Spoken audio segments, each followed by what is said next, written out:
Hi, welcome to another episode of the Caroline Glick Show. We've been talking a lot about the fact that the Biden administration seems to be hell-bent on shoving Israel underneath the bus. And luckily, Biden and his advisors aren't the be-all and end-all of U.S. policy towards Israel. As we saw with the Harvard-Harris poll, Israel has a tremendous amount of support among the American public. 82% of Americans support Israel in this war. And I was in Washington last month, and I had the privilege of meeting several members of Congress and the Senate. And one of the most impressive one was Virginia Congressman Bob Good, who is the chairman of the House Freedom Caucus.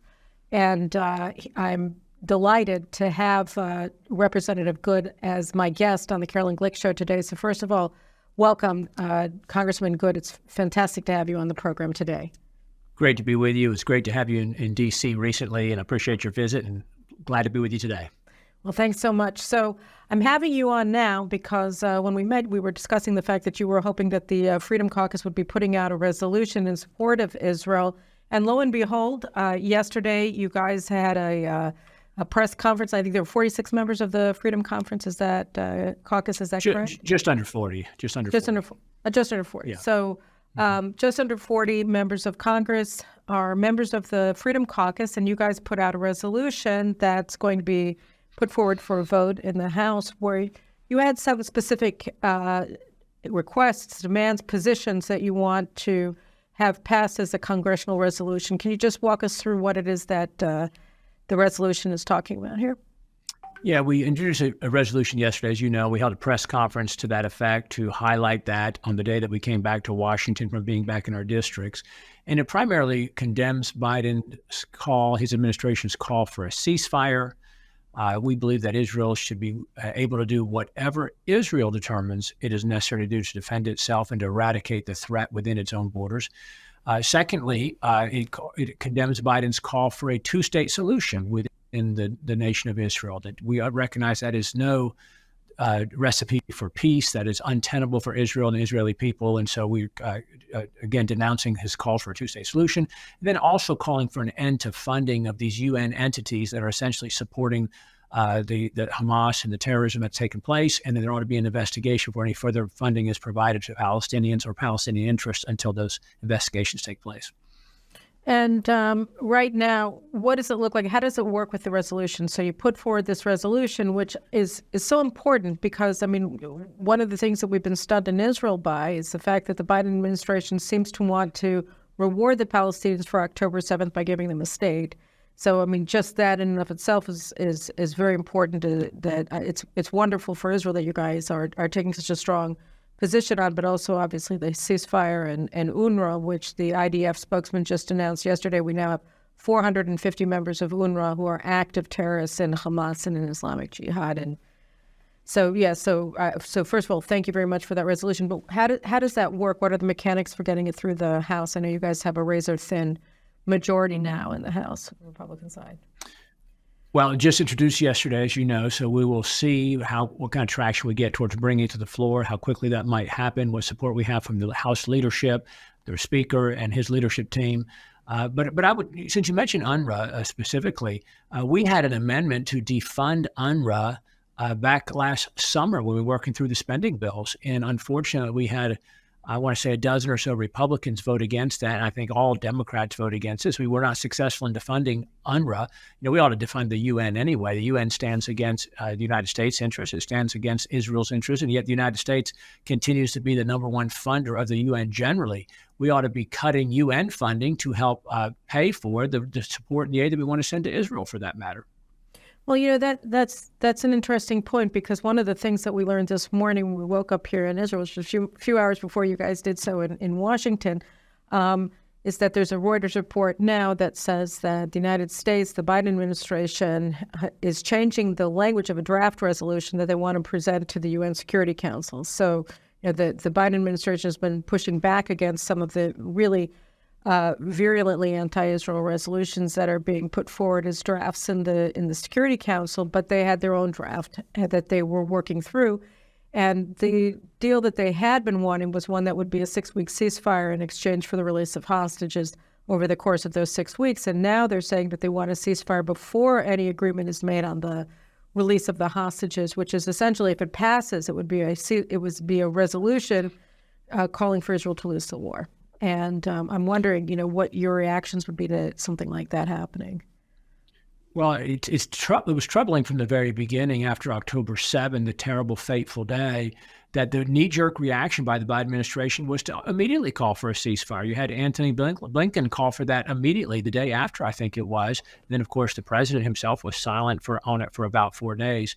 But I just can't imagine that a 6-week ceasefire, for example, would be something that wouldn't be terribly harmful to the efforts of Israel to eradicate the threat within their borders, to let their enemies reformulate within their own borders, and to reestablish their efforts to try to bring more attacks and more harm to the Israeli people. Secondly, to negotiate and say there's some kind of an equivalency here that Israel ought to be releasing terrorists essentially in exchange for innocent prisoners, innocent individuals who never should have been obviously taken captive, never should have been kidnapped or taken hostage, and shouldn't be used as human shields or human pawns in these negotiations. There's no equivalency here. No, there isn't. And actually, Hamas already put out, I think yesterday, what their demands for a ceasefire would be. And one of them is that Israel has to release the most high-value terrorists that Israel is holding in its prisons, the terror masters that were the architects of the murders of hundreds of Israelis over the years. So those are the people that went out first in exchange for the women, our women who they are apparently using as sex slaves. So this is the kind of thing that America is effectively supporting by demanding a ceasefire before we even get to hostage negotiations. So it's pretty troubling.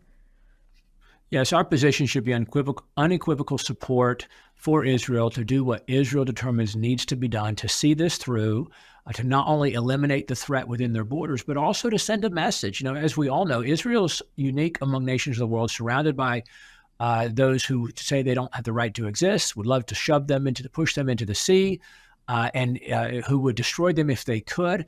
And other enemies of Israel's need to see that when attacked like this, Israel will respond with overwhelming force and will not relent and eliminate the threat. That the message needs to be sent so this is not tried again by other enemies of Israel.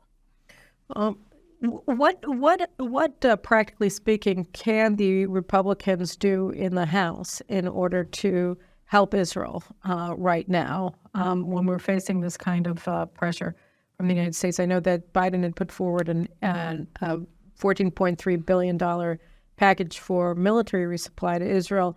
And you, among other members of the House Freedom Caucus, were saying, well, look, there's no funding mechanism for this. We can't vote in favor of it under the circumstances. What would be circumstances that would enable you to get us the arms that we need in order to finish the job? Well, there's a number of things that we can and need to do as certainly House Republicans, a Republican majority. Number one, we can continue to highlight the need and to what the Biden administration is doing behind the scenes to undermine and weaken Israel's position and put pressure on Israel to relent and to hold back. We know that they're fighting an enemy that uses people, innocent civilians, as human shields. Whether they hide behind hospitals or schools or churches, places of worship, mosques, or whatever it might be.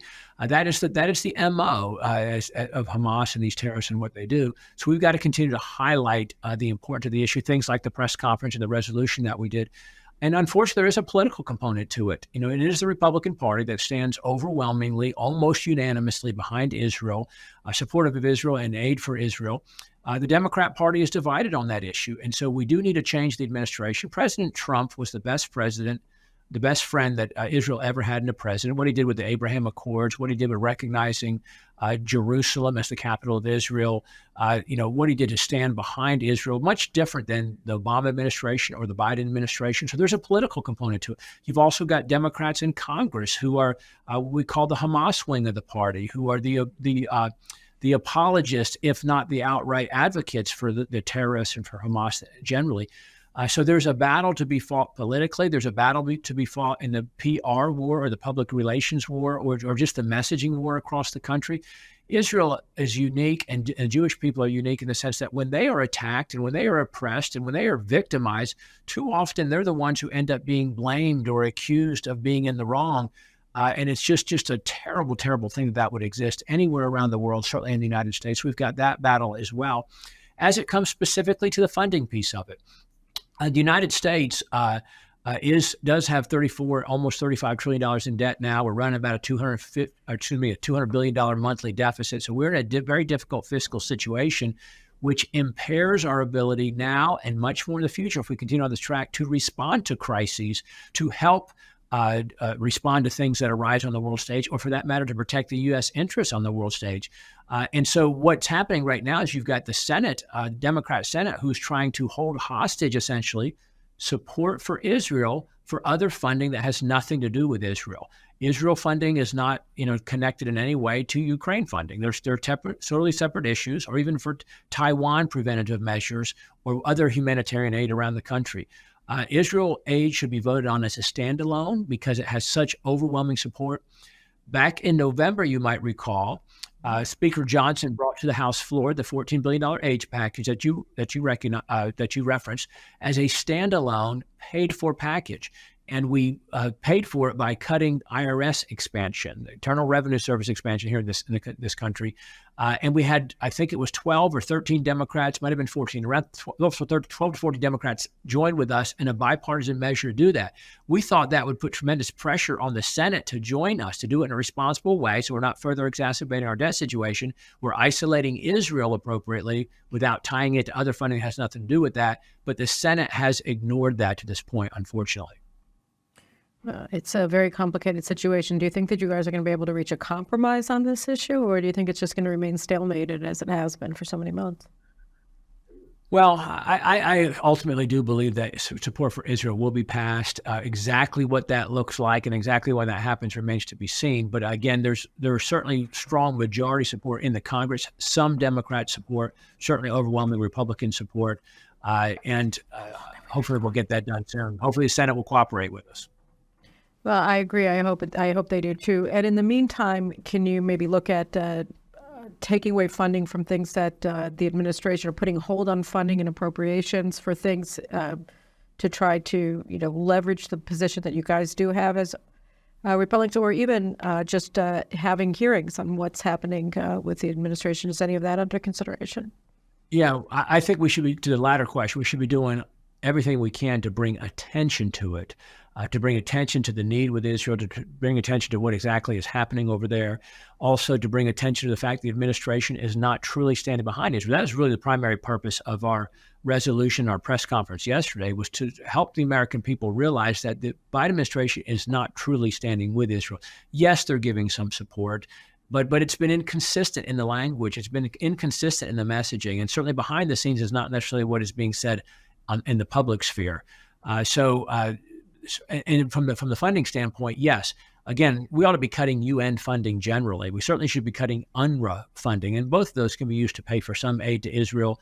We can also, cut some of the climate extremism that we've got going on, this kind of the climate credits that are being done, not to mention the IRS expansion. But there's, again, when you're running a $200 billion deficit, there's lots of things you can cut to have offset the other things that you need to do. But, it's just there's a principle there. When you are spending money that you don't have on things that you shouldn't do, it makes it more difficult to respond to the things that you need to respond to and to fund the things that you need to fund. And that's for our own direct interest as a nation, but also for the friends that we want to help around the globe, Israel being the top of that list. It's really interesting because when you talk about the discourse in the United States, if you look at most of the networks in the United States, you get the sense that Biden is being too supportive of Israel. If you look at Fareed Zakaria, if you look at MSNBC, you see repeatedly saying that Biden is being too pro-Israel. And so the discourse is actually not relating to reality as is experienced on the ground in Israel and in Gaza, for that matter, which are just being, they're getting manna from heaven from U.S. Hercules jets that are sending over resupply to Hamas. And so you're getting a situation where, things like your resolution really do try to drive the discourse back to reality as it's experienced here on the ground, both in Israel and in Gaza. So I appreciate that very much. And just one last question. So Israelis looking at this weird discourse as if, when we're looking at Biden saying we want a ceasefire that makes you lose, what would be your message as a head of the House Freedom Caucus to Israelis who are looking at this saying, where is America on supporting Israel? Well, the American people are overwhelmingly supportive of Israel. Most of us recognize, I certainly do, that Israel is our number one most important ally. Frankly, Israel is one of our only few, very few, I don't even need a whole hand to find 5 fingers to count the number of true friends the United States has on the world stage. And Israel's in the same position we are. And so we stand together as an American people overwhelmingly behind Israel. I would say beyond our support of any other nation. You do have some loud factions on the other side who get a disproportionate amount of attention and a disproportionate amount of media coverage, reflected by the left-wing media in our country, the left-wing academia in our country, what's happened on our college campuses, certainly the Democrat Party. And I know I've talked about politics here, but it is important for us to prevail. That we need a Republican House majority that's stronger in November. We need a new Senate majority for Republicans to take that away from the Democrat Party in the Senate, and we need President Trump back in the White House.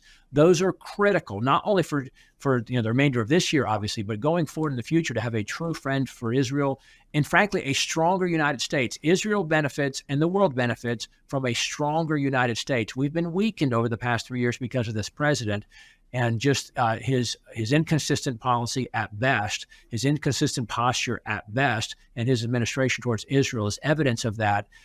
Not to mention what he's been doing behind the scenes to undermine Israel's efforts.